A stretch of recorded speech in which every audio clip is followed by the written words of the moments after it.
All right. Howdy, folks. This is entirely unscripted. Probably going to be pretty minimally edited, but I made a comment on the YouTube channel Perun, and he was kind enough to actually comment back on it. But this isn't a response to Perun himself. This is more to the other people in the comment sections, and and stuff relating to the Ukraine war. I'm no expert. I'm a dumbass in a sea of smartasses, and there are just some things that I myself have witnessed, information I've gathered throughout this war that over time has painted a different picture for myself. All of us have different viewpoint, like all of us have our different lenses and goggles on how we view this war, whether the information that we're gathering, the thought process that we have, and whatever it may be, and who we're watching and what they're saying, and our opinions of those people. So take that how you will. When this war started, I was, and in a way still am, on Ukraine side. But this isn't a cheerleading competition, and sometimes you have to face the realities of what the actual war are. Now, again, I don't have much stuff prepared for this, but what I do have is I'm just going to use the deep state map. I'm sure all of you are familiar with it if you've been following this war. And I'm just going to start on the 30th of each month. I'm pretty sure y'all can see this right here on the calendar. And right now I'm on September 2023. And I'm not good at dates, so, don't expect me to quote anything on that. And I chose this because here's the last point in the war where you can see some blue near Avdiivka. I'm not going to explain what the blue means. If y'all been following the war, you should know. So we go to the 31st of October. Blue's gone. Front line shifts only a little bit. We go to November 30th. Only negligible gains. Again, only a little bit. And what you notice this whole time is Avdiivka is, surrounded. We would call that a pincer movement, in simple terms. January. Now, here, if you're following the war closely, this little part, I'm pretty sure that's where they went through that pipeline. And you can see that jut in there, and that's it's a really big point in this, because we go to February the 29th, and you're gonna look at this city right here, Avdiivka. I'm gonna point with my finger. Avdiivka has fallen. Now, that's February in 2024, and wars move slow, folks. Okay, it's not home by Christmas like a lot of us think. So we go to March, little bit of gains. We go to April 30th, little bit of gains. May 31st. Here it is. June. Right here. Now. Okay. July. Now these are little gains. And I know what all of you are saying. It's a stalemate. This war is a stalemate. And how could big bad Russia not beat little Ukraine? And well, we could get into that later if I ever make another video again. But now look at that game. Look at that. You see this has been pushing up this whole time. After Avdiivka's back here. That's just that part that was in that little pincer movement, and you've been watching this move up there. Okay? Boom. Look at that. Look at that game. There it is again. Okay? Now look at these.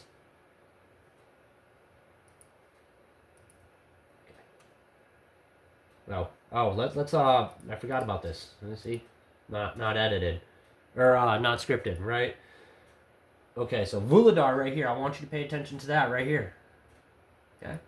That's another important part. Now look at this. Ukrainian command let this get into another pincer again, and they stay in these positions too long, and you'll see that throughout the front. I mean, if you follow these things every day, like, you know, you're gonna catch on to that stuff. Boom! Look at that after Vuladar fell. Okay, folks, right there. Okay, I'm gonna go back up here now. Right here was where right here. This is where the pincer of Avdiivka was. Okay, now they've gone up through here. This is where the line was. Right here with Vuladar. Now it's moving up. We're in October of 2024 right now. Okay. Now look at this. This entire thing is becoming a pincer in itself. This entire highway. You know, they ain't gonna be able to push down the highway because, you know, they're just going to build defenses entirely along the highway. But what they're going to do is they're going to squeeze this highway right here. December 31st. Ooh, coming down. Look at that. Another pincer coming down. Remember, it started right here in Avdiivka, and these are different pincers coming in over Vuladar. Look at this. Now we got Krakow. I probably pronounce these terribly, but right there, that's coming under. Now we're going to try to, let's see if we can put this back in the same. Oop. Oh, I lost my place.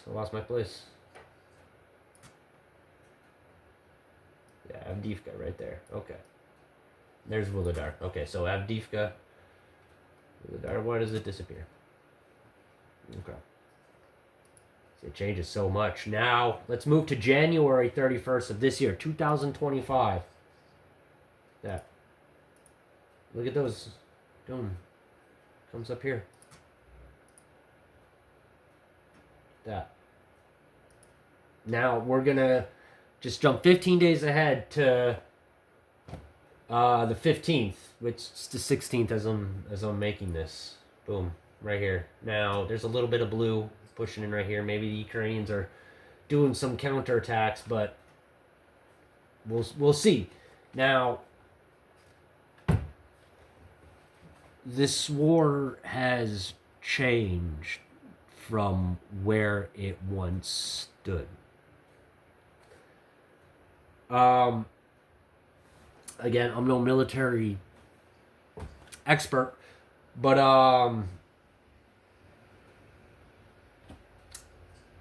it's moving now.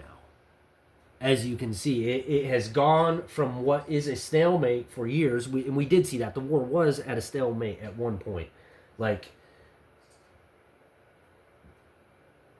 But it has shifted, and people love talking about this little tiny bit of Kursk right here. This little highway. Look at it. They're moving up this highway. You know, I haven't heard a good strategy presented yet other than trading it back. You know, where we're going to make Russia trade for it. But, I mean, folks, look at this little bit of Kursk. I mean, Kursk is up here. Bam. Look at that. What, you know, what are they going to trade it back for? And depending on who you listen to, some may even say that the Russians are choosing not to push very hard back there. I mean, you know, you can find an argument to support any point of opinion that you want in this war. But if we put our smell test, maybe the Russians are choosing not to really care about this little area of Kursk too much. Maybe they're taking the embarrassment. You know, war is hard, and this is a whole long front line that is not. I'm getting sidetracked there, but it's a very long front line, and Ukrainians did absolutely surprise them, and they can continue to fight for. I've always said 5 years. You Ukrainians, this war can last for 5 years now. At the start of this war, I thought the Ukrainians were going to win 100%. I had, my Ukrainian flag and all that stuff, but,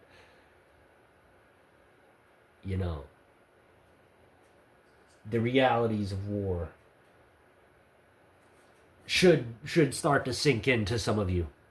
And I did actually, going back to the comment on Perun's channel here for this video right here, I did watch it.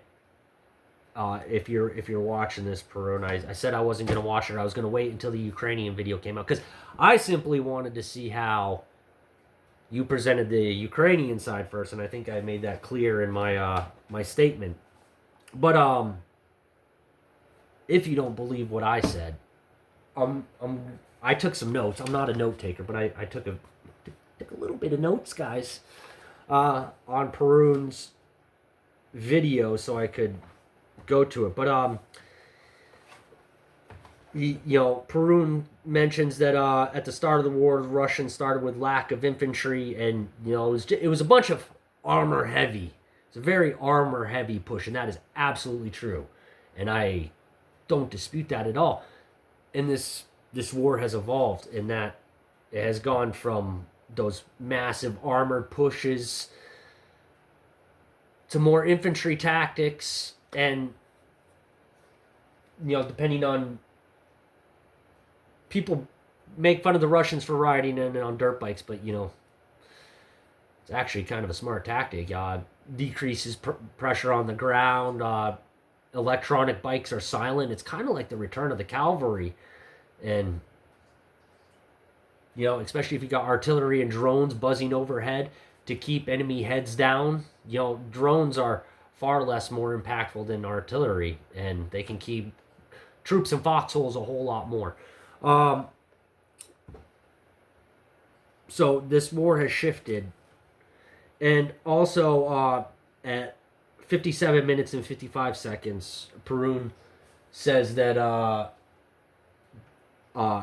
basically it's up to a matter of Russian willpower at this point. If I didn't take anything out of context from what he said. So, yeah. And, folks, if America, if Britain, if Germany, if Poland, Latvia, Lithuania, if all these countries view it as an existential threat or that we're next, their army should be engaged already, and they're not. And you can't make the argument that if Russia is having trouble with weak little Ukraine, they're going all the way to Europe next, however far into Europe they decide to go. I think I'm going to stop there before I start rambling about a lot of other stuff. This is going to be unedited probably for the most part, and maybe leave a like, and I'll try to come a little bit more prepared. I actually have maybe I'll make one on human wave stuff that I found, and actually stuff based on to the Korean War and Chinese human wave tactics, and what we see now, or at least what I see in this war. So this isn't me yelling at Perun. I think he was actually pretty cool in his reply to me, but again, this is mostly to the other folks. And I'm not good at typing stuff a lot of the time, and I'm not good at talking either, but there are some little things that some of us should wake up to. So, yeah. Good day.